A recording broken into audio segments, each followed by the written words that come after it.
crazy July and August. Usually these are our slow times, and we've been working diligently on a lot of projects. We're been working with the county on trying to get the Kenner House a grant to get it fixed, and that's been a challenge. It's a beautiful place. We've let it sit there for a long time, and we've had the opportunity to be able to get it restored, and so we're working on that grant. There's a tourism enhancement grant that we feel like that we can use to do some improvements to maybe the Laurel Run Park or a couple of other things, and so we're working on that. We're working on the St. Mark's Church. That seems like that's been a project that has been ongoing since I think we signed the paperwork with the Board of Education in 2015, and so it's been phase 1, phase 2, phase 3, phase 4. So we're almost, if we get this grant that we're applying for, we're hoping to complete it by October of 2024, which will be an entrepreneur center or a co-worker space and a event center for the upstairs. And so we're really excited about this.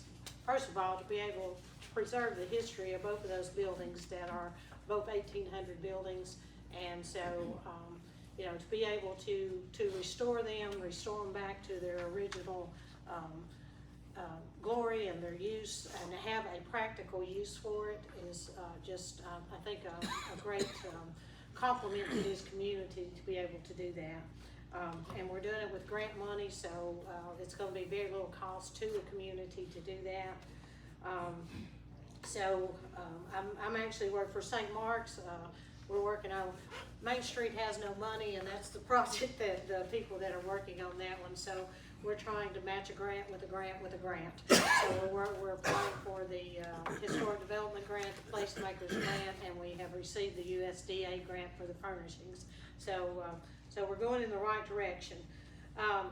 Once again, the Swift Park, we talked about that. If you haven't went by and seen the dog park, it's actually open.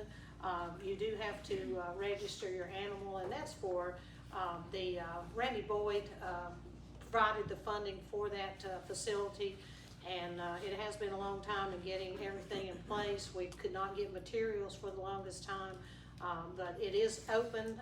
Go by the Park and Rec and register your animal, and that's to safeguard the animals.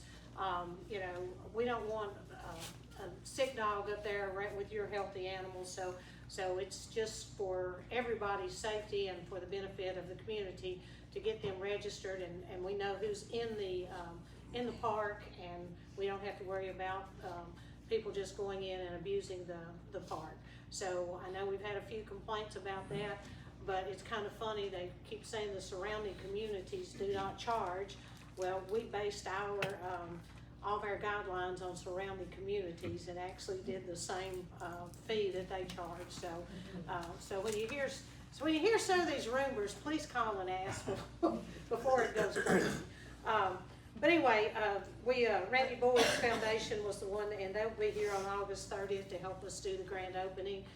So come up by and see the facility and help us celebrate another opportunity for the people in the community. We're getting a lot of people moving in.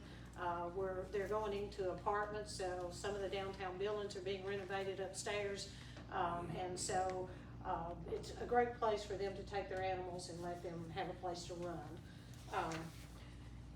We talked a little bit about tourism and the enhancement grant, and then the Powell Law Office, the other building over on Washington Street. We completed the third phase of it, and we're getting ready to apply for another grant in September to try to start the next phase. And I'm not the building inspector or engineer type person that Steve Nelson is, and he's the one that tells us what we're going to do next. And so we're still excited. This is going to be another great asset for the community. We're looking at what's the best use for it. We can use it for overflow for the inn. We can use it for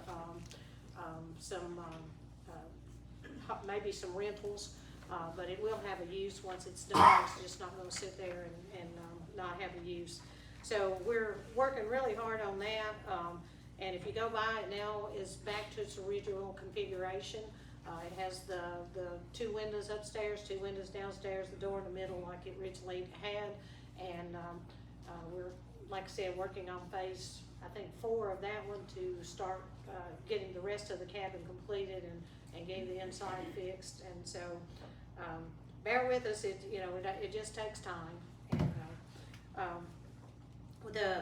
we are working with the mayor to get the parking lot fixed down at his facility, and with the city of Rogersville. And I know we've said that a lot, but the city's been paving, Mark's people's been busy, so we have to get in line and make room, have the opportunity to get them together and get that completed.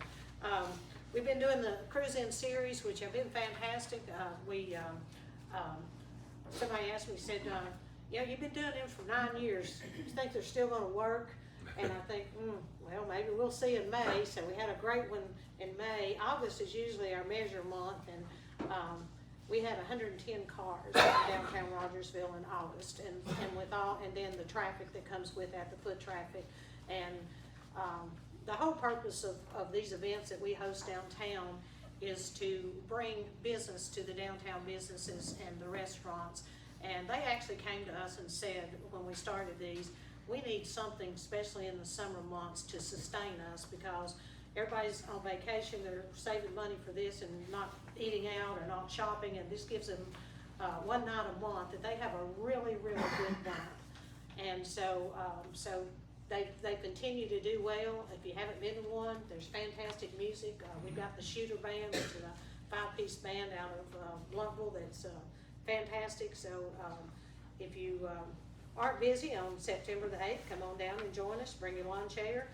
There's no cost, and all the money that we do make is t-shirt sales and our 50/50, and we invest all that back into downtown Rogersville. So we also have a motorcycle show coming up September the 16th. Same thing, we've got a great band there, the Tennessee Champagne Band, and I think there's still some sponsorships available there. I think you all have received the letters. If you would like to sponsor, we do a sponsorship banner. We also do the shirts, and we use it in our advertisements. So it's a great way to advertise your business. And then on October the 7th, we've got a Jeep show. So the last Jeep show, I think we had right around 200 Jeeps. And so we hope to have that many again this year. It'll be a little cooler, so we'll probably have a good turnout for that. And we partnered with Chris Singleton of Singleton Collision, and he is your contact for that. There's contact numbers for all these. The cruise-in, we've already got all of our funding for it, so you don't have to, we don't need any sponsors for that, so I'm not begging for that one. We're still working with ECD on our 3-star program. We've got another meeting October the 10th, and we have worked on our goals and what we want to accomplish for this year. And we've had some great accomplishments. We've assisted the TCAP program to get that truck driving school. The county was lobbying for it. We were lobbying for it. And the good news on that truck driving school is that it is, I think he told us at the last meeting, he has a waiting list for almost a year for that program. So you can see the need. And if you have any influence with anybody, our TCAT has not been expanded in 25 years. And we need our TCAT expanded. If we put a new program in, they have to eliminate a program. So we would like to get it expanded where we can offer more programs. If we do that, we're going to be able to offer a better workforce for the community. So another objective that we're working on. And like I said, we did apply for the grant for the Kenner House. I've got some prospects for new members this month, but have not. They haven't got their applications in, so hopefully we'll have those for next month.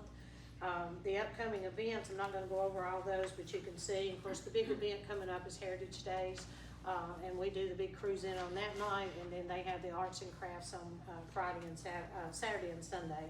And from what Melissa's telling me, they're expecting a great turnout for that this year.